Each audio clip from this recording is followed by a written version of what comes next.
All right, we are officially recording. Hello, everyone, and welcome to our WellSense Health Plan sponsored virtual teaching kitchen class for the month of February. This month, we are making a Cajun stuffed pepper recipe. I know there's lots of variations out there of a stuffed pepper. I really loved this recipe and it stuck out to me because we are sneaking in some kale and whole grains, and we're also making this rather simple. We're just going to prep our bell peppers in the microwave. We're going to dice up some ingredients and we're going to saute them and stuff our peppers. So 35-minute recipe, really nutrient dense, a great balanced meal, and a really great weeknight dinner. And this is definitely something you can make ahead as well. And I would say this would be good in your fridge for up to 3 to 5 days.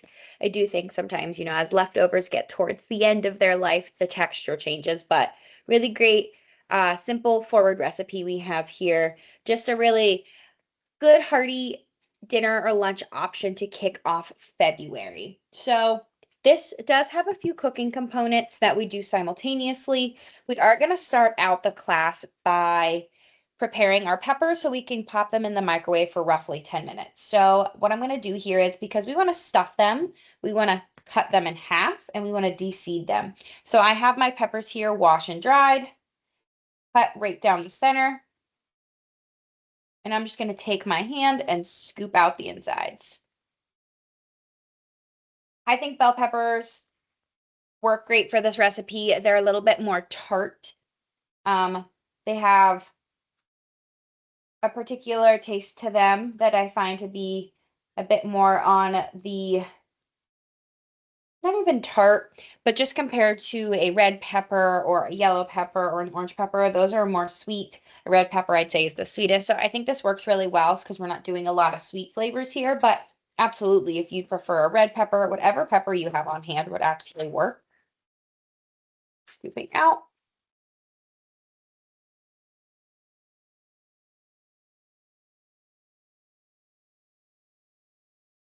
And if you notice some of the inside needs some more scooping, just go in with your hands, dump out the seeds here. Or, if you have other peppers that you would like to stuff, those would work as well. That's the best part about cooking, is we can really work with what we have. There's really not a right or wrong answer. Some things might work better than others, but that's where we're really going to lean on our own taste preferences. All right, we're going to go ahead and add these to a bowl.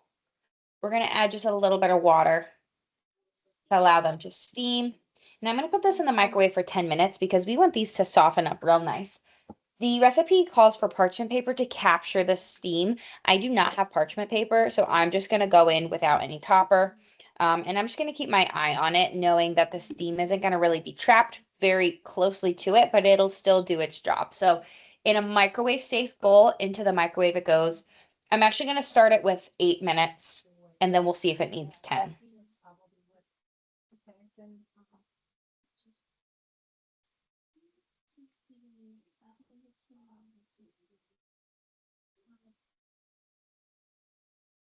Mom, get up, let's see them manger, are we? Yeah, it's in the dining room. All right, so the next thing we're going to do is we are going to start our grains. For our grains in this recipe, we have some quinoa here, some white quinoa and some brown rice. Two really great whole grain options. Whole grains are going to provide us with fiber, B vitamins, and sustained energy, and as well as keeping us full for longer because of that fiber. Really nutrient dense grains here. A good variety. I would say that these two have different textures, especially brown rice versus white rice. Brown rice is a little bit heartier. Quinoa here is a little more soft and pillowy. We have a pot here. I'm going to add a little under 2 cups of water. I'm going to let that get a little warm, and then we're going to add our rice and our quinoa. All right. I'm going to bring my cutting board back in here. For those of you who come to class know my little nifty plug-in burner here has a mind of its own. So sometimes it takes a bit longer to boil water. We're going to hope for the best here. If not, I might have to put it on my back stove. we're going to keep working through our recipe prep. All right, we need a diced onion. I have half of an onion here. When I cut this onion in half, I cut it right down the middle to keep that root intact. I used the other half for another recipe. I'm going to cut the tip off, peel it back. And I'm looking for a nice even dice here.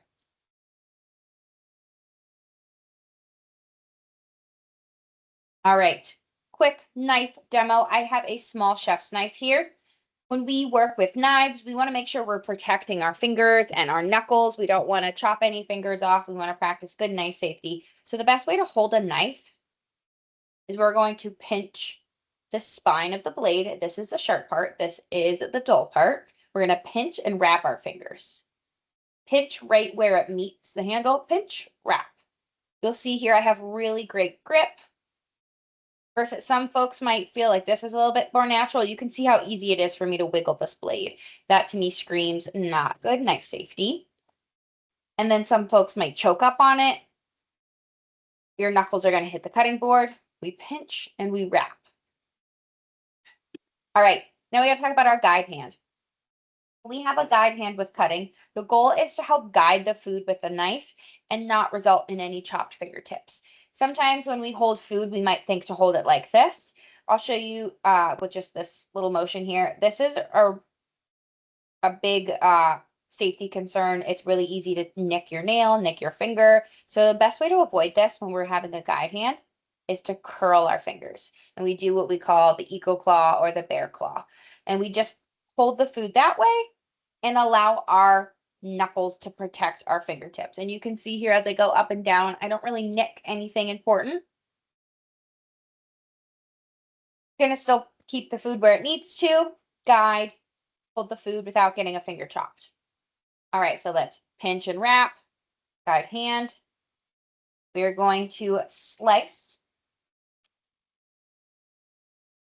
along the ribbons of the onion, but not the whole way through. So slicing just enough.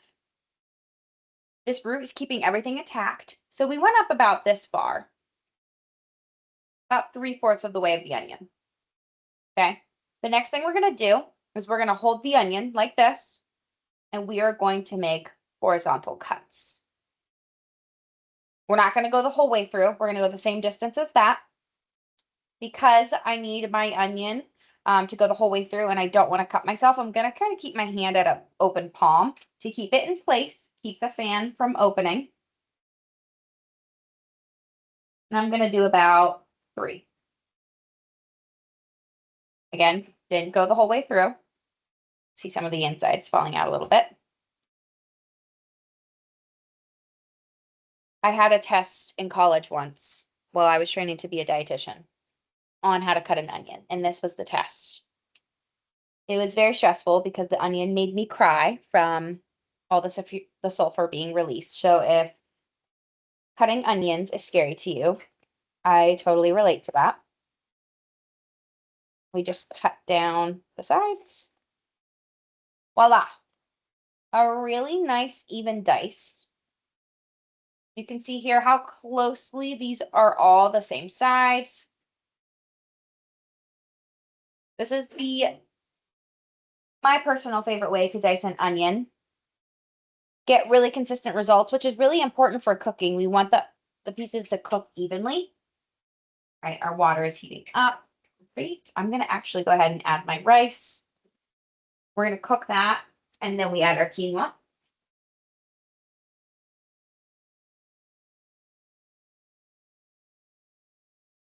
All right, now we have some minced garlic or garlic cloves that we are going to mince. The way I like to mince garlic is I peel it, cut off that root tip, and I just try to cut it into slices as best I can. And then try to line it up and go down.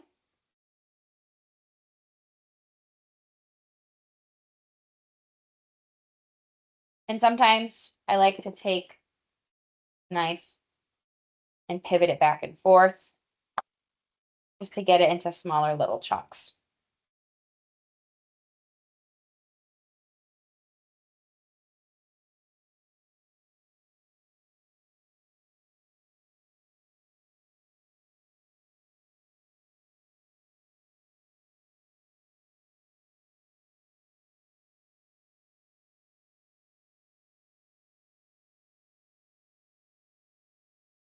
Sometimes you miss a piece and you just got to go back.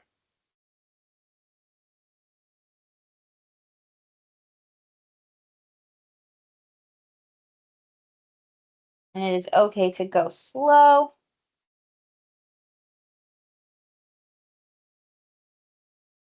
Does anyone have a go-to stuffed pepper recipe? I know that there are some variations that use like a tomato sauce. There are some that are like an Italian take. This is a little bit more of a Cajun take with Cajun seasonings. I've also had stuffed poblano peppers, a little bit more of a chili rellenos.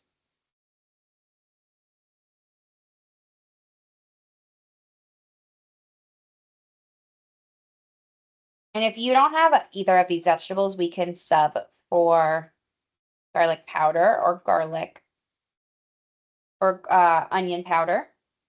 I do like to use at least real onions when I can to incorporate some nutrients.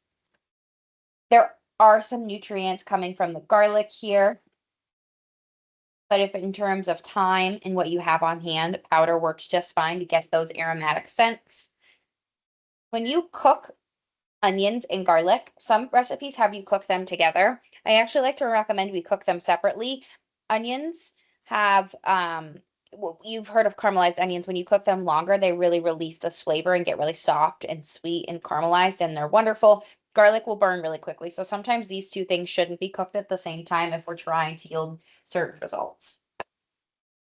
I'm sure you've noticed if you've added them together and you're trying to get those onions really soft, you might see your garlic starting to burn. That's normal. It burns quicker. I am going to pop over and wash my hands really quick because they're sticky from the garlic. And then I think our bell pepper timer just went off and I want to check those.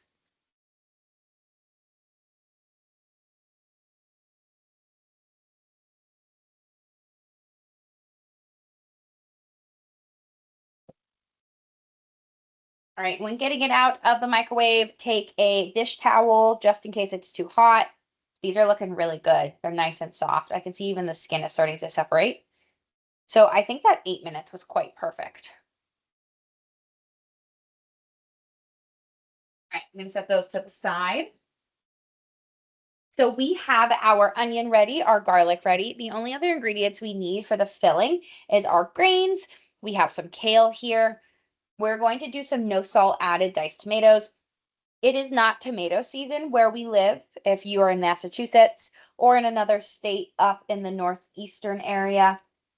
So canned tomatoes are a really great thing to use this time of year to get that great fresh flavor, because frozen and canned produce is picked at peak ripeness when the tomato is ripe, and usually within 24 to 48 hours, it's processed into the can or into being frozen. I still have never found a frozen tomato at the grocery store, but lots and lots of canned tomato products. But things like peaches or green beans like that, because they're picked at peak ripeness, they're at their peak nutrient availability. Something being underripe and ripe, it's not a huge difference, but again, that contributes to taste, it contributes to the nutrients, the flavor, all the things.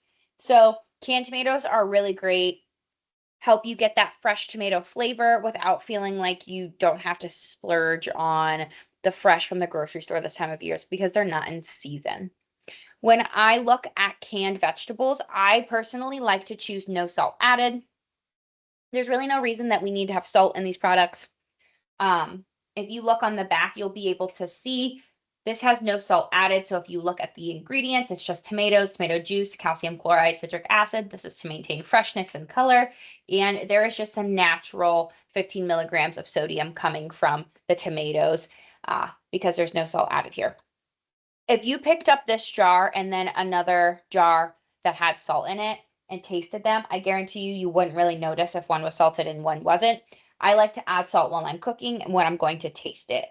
Oftentimes, we are purchasing canned products or things that are high in sodium that we really can't even taste that sodium. So I like to always shoot for low sodium, even if I'm not on a low sodium diet, and add salt in that way so I can ensure I'm not overdoing it on sodium. I'm going to give this a little bit of a stir. Let's move this out of the way. Let's talk about our sausage. We are working with andouille sausage here. I have andouille sausage in its casing. I will say that I checked 2 grocery stores for this. Not every grocery store may have this. So if you can't find andouille sausage, which is just a Cajun seasoned sausage, you can get regular sausage. You could also get chorizo, which is a really great Spanish version, basically of this, utilizing a lot of those same spices. But a lot of the Cajun seasonings that are particular in andouille sausage are things like garlic, cayenne pepper, black pepper, thyme, and paprika. You'll notice this pink color coming from the paprika. You could also, if you want to buy a Cajun seasoning and just add it to your sausage, that's fine.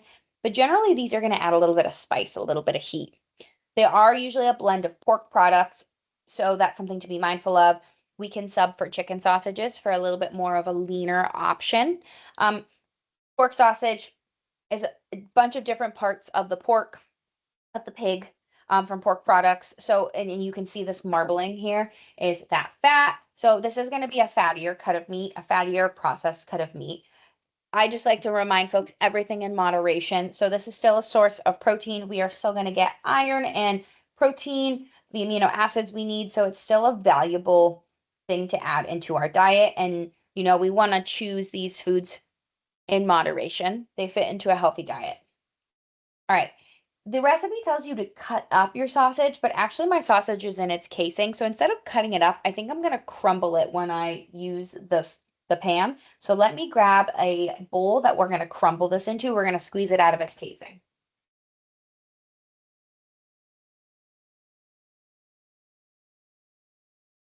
Because when I take a bite of my stuffed pepper, I want to have a bite of all of the filling. So you'll see here that this is the casing.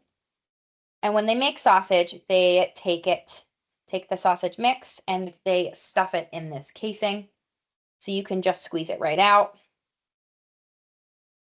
If you've ever seen loose sausage at the store, that's exactly what this is. And then when we cook it, it's going to be loose sausage. You can still keep it in the casing and cook it and chop it up that way. I just think to get a good even bite, I want this to be like a ground beef consistency. So we're going to take it out of its casing. Some sausages aren't in casings like this. Like I've seen some sausages that are, particularly chicken sausages, that are more like in a permanent casing. So that's fine. And I would just chop them up into nice little bites. Think about the bite that you want to have of this. If you don't want a big mouthful, then you probably want to make sure you cut it into the bite-sized pieces that you would want when you're taking a bite of your food. We are handling raw meat, so when we're done with this, we're going to make sure we wash our hands.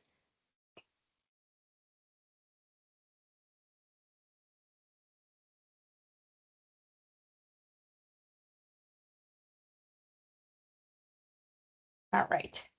Beautiful. Gonna pop over, wash my hands. Anytime you're handling raw meat, you want to make sure you sanitize your workstation and wash your hands for at least 20 seconds. Warm, soapy water.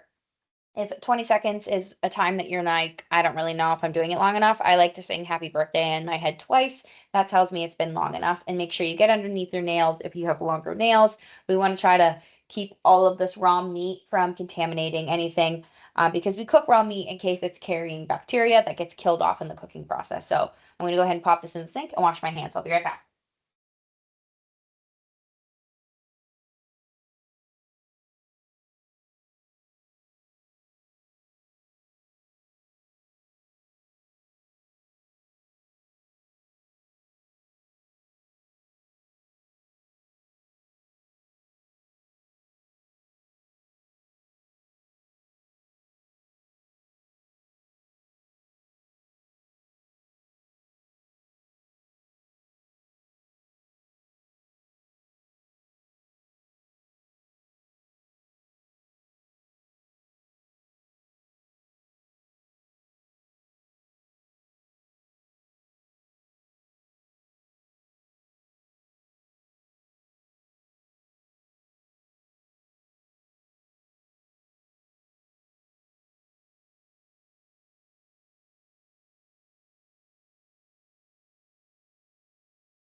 All right, so now we're going to go ahead and while our grains cook, because we don't want to rush that process, we're going to start our filling. I grabbed another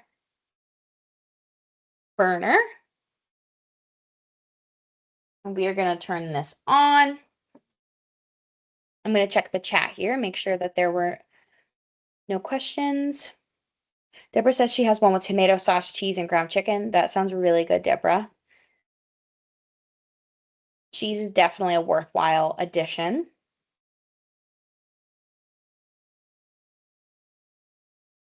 All right, okay, so now we need to make our stuffing. I'm going to let this start to heat up.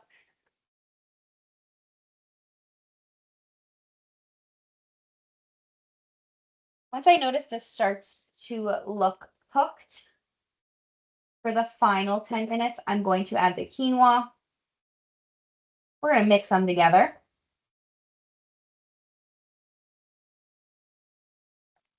We do have some kale here.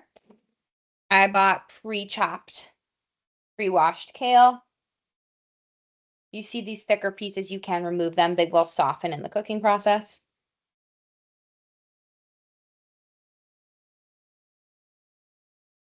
All right, first thing we're going to do is we're going to saute the onion.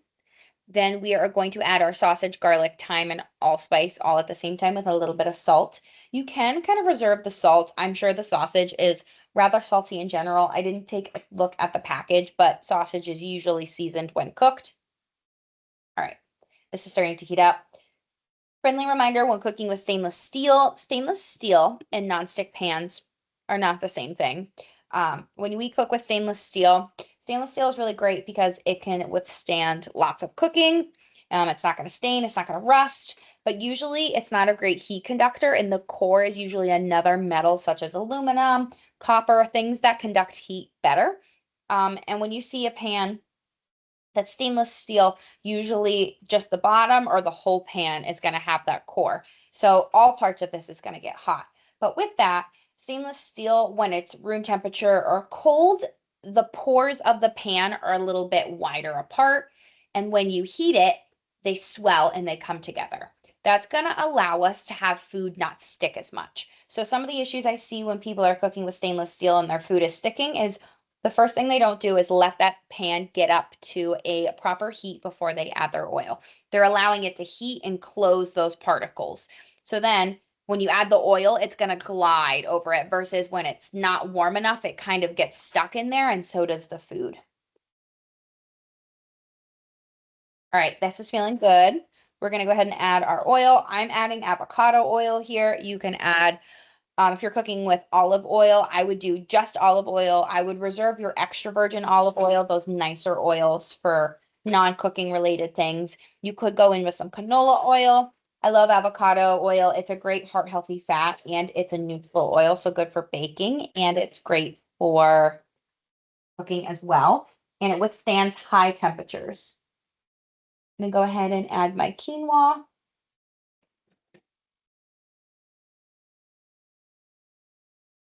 Stir it, make sure it goes in there. All right, I can tell that this is heating up really nicely, so we're going to go ahead and add our onion. And if I ever scrape off the cutting board, I use the back side of the knife.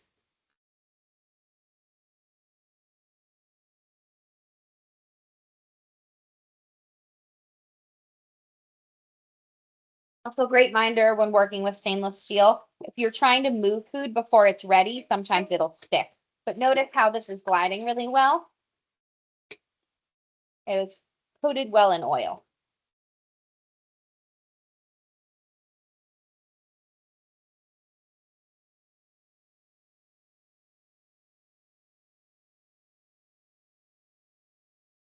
All right, we're going to let that cook.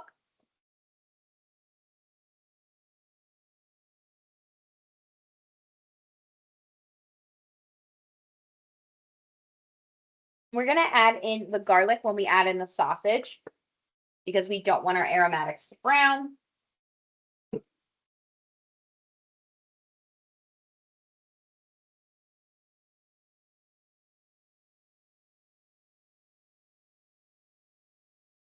If you didn't buy pre-cut pre-washed kale. I would wash your kale and go ahead and cut it into thin ribbons.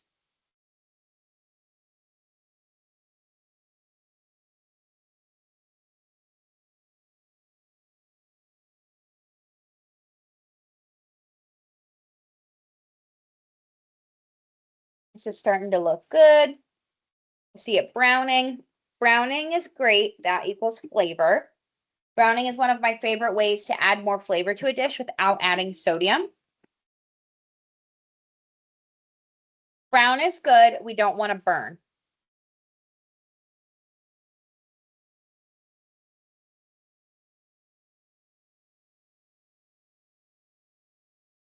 All right.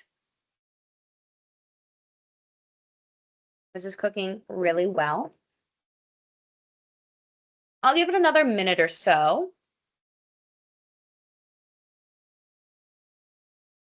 You can buy pre-diced onions at the grocery store in usually the fresh produce aisle, but I've noticed you can buy diced onions and diced bell peppers in the freezer aisle, which have been a game changer for me to keep on hand for whenever I need diced onions and don't feel like dicing an onion. Soaking up the water nicely. And if I need them to throw into an omelet, if I need them to throw into a base for a soup, always good to have on hand. Or you can buy onions and dice up a bunch at once and throw them in your freezer.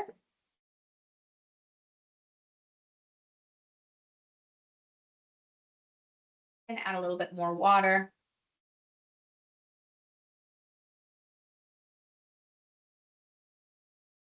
So this is looking good. Let's go ahead and add our sausage. I'm gonna add a little bit more oil here. Okay, here goes sausage.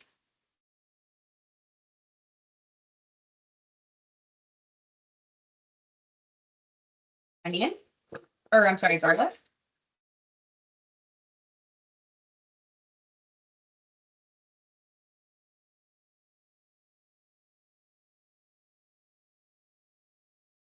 Gonna break it up a little bit. We're gonna do about 1 teaspoon of dried thyme. I like to eyeball it. And then we're gonna do just a little bit of allspice, a little bit of warmth to contrast all the seasonings.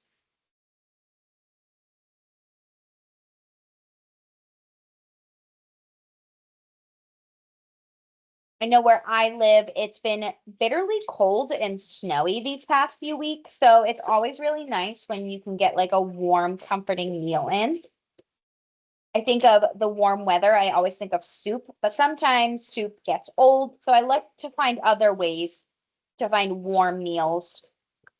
And stuffed peppers is a really great warm meal. This is also a recipe that could be enjoyed any time of year, but just warm because it's cooked always makes me feel a little bit warmer on the inside when it's so cold outside.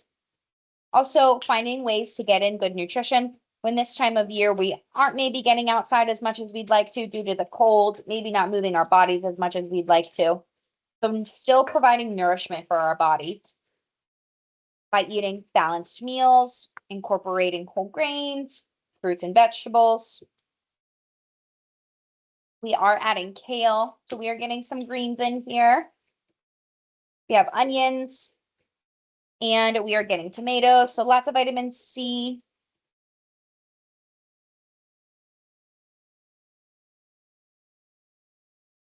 Making sure I break this up so that way it gets really nicely browned. All right.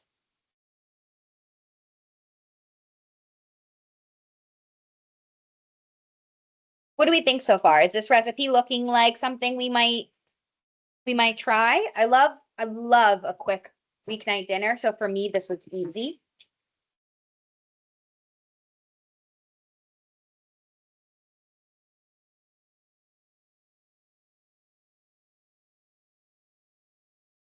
All right, my friend Deborah says she will make this weekend. Awesome, awesome. Are there any changes you may make to it, Deborah, right off the bat, looking at the recipe? Are you thinking changing the protein? I honestly love a nice spicy sausage. So I think this is just like a really great way to elevate a simple stuffed pepper. I've always done stuffed peppers with ground beef and rice and kept it pretty simple. So I love this elevated seasoning. And it was pre-seasoned, so didn't have to buy any extra seasonings. All right, Deborah loves spice, and I did know that. She's a spice girl. She enjoys spicy things. Tusi says too hot for her. Oh, she's gonna stick to beef or turkey. Hey, I love it. And maybe add a little Cajun seasoning or add some Italian seasoning. You can honestly spin this whatever way you want to.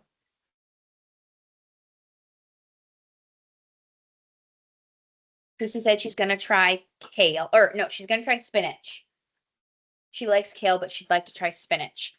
I agree. I think that's not a bad idea at all.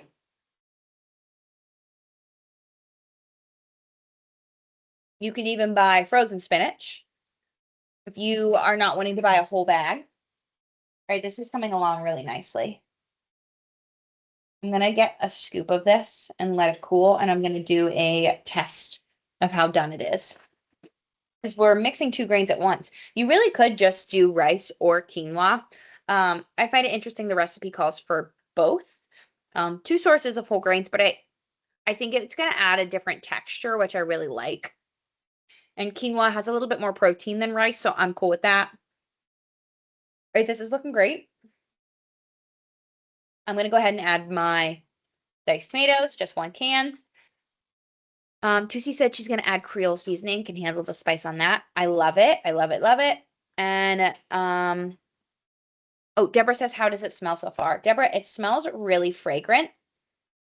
Really, really nice though, not overpowering. Just like some really nice aromatics. I really smell the garlic. And I was surprised how much I smelled the allspice with just a little dash. And we're going to also add some water to this and add our kale so it wilts down. Trying to squish up some of our tomatoes here. Got some water. I grabbed water in our tomato can so I could get any remaining juices out. Need a little bit more water.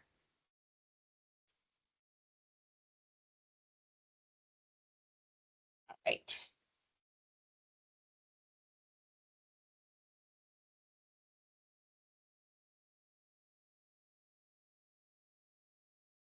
Our rice is almost done. I think it just needs a few more minutes.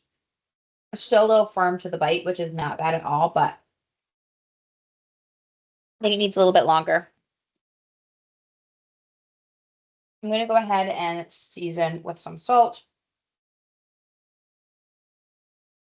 A lot of rice there. I don't think we're going to need all the rice for this recipe. I might reserve half of my grains and actually freeze them. I love freezing cooked rice and then having it ready to add to other foods. Okay. I always choose pans too small for my demos since I have a small burner, but I'm going to try to stir this in so it gets nice and wilty.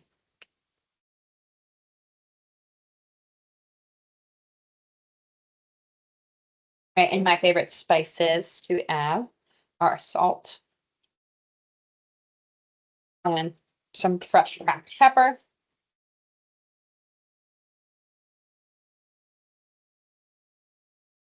I also sometimes like to just do a little pinch to enhance the flavor, not to get too carried away with the sodium, but giving people the freedom to, whoever I'm serving this to, actually season their own food so they can control the saltness, the sodium content.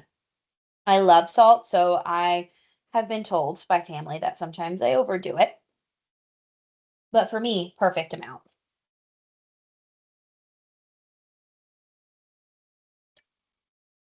And that's one way to kind of help somebody in the family who may be trying to watch their sodium is you don't always have to completely change your cooking. You might just want to try to allow everybody to season their own dish. At a baseline, cut back on it. All right, beautiful. This is starting to wilt down.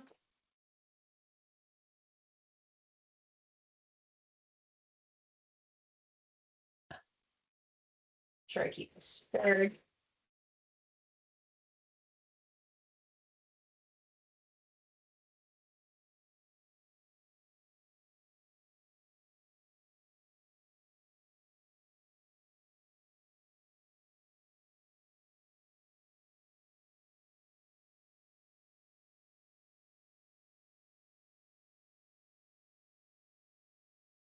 Lid, too big.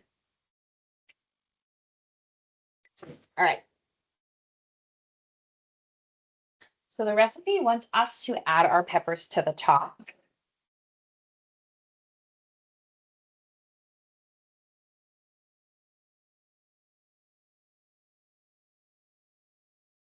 I think we're going to stuff our peppers. So I'm going to let that cook together for a few and try to make my workspace a little bit bigger here.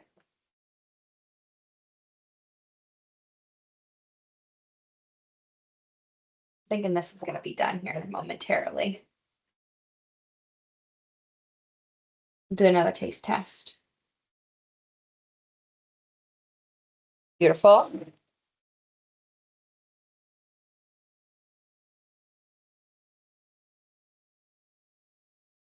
Push this back. We're going to stuff our peppers. The recipe doesn't have you finish this in the oven, but personally, I think I would finish this in the oven only because I think it would be nice to kind of crisp this up, even to add a little cheese.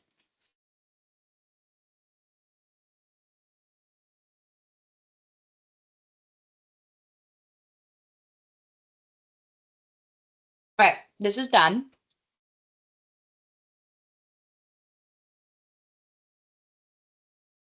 All right, we are going to add that to this.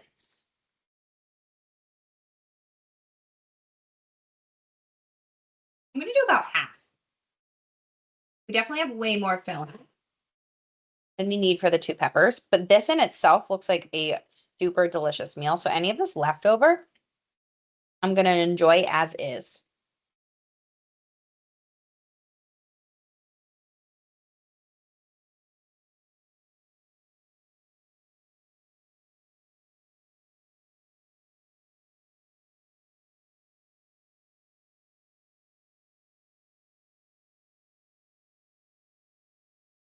All right, that's looking great. I'm going to put this inside.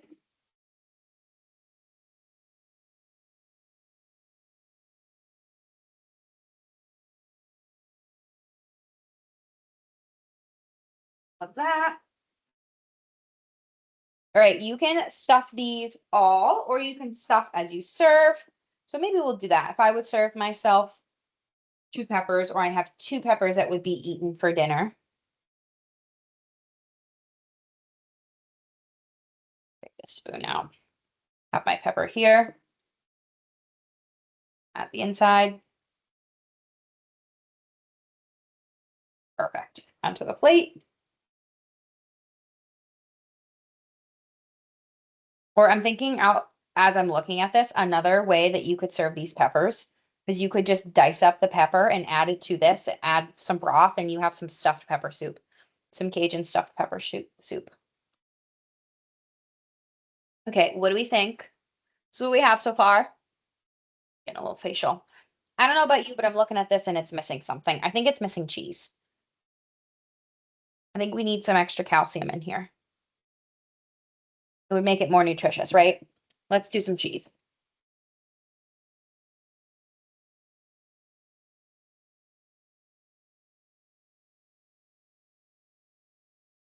So the only cheese I had in my fridge was a little bit of fresh Parmesan, and that's okay.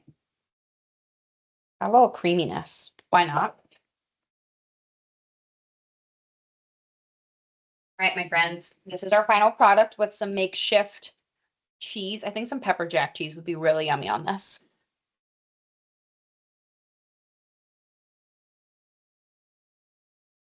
Have a fork and knife to serve.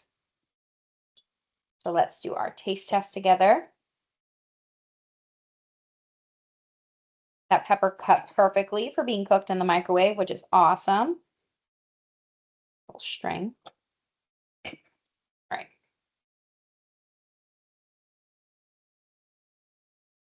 Should be a really great recipe for a good meal prep for lunch or for dinner for the week. All right.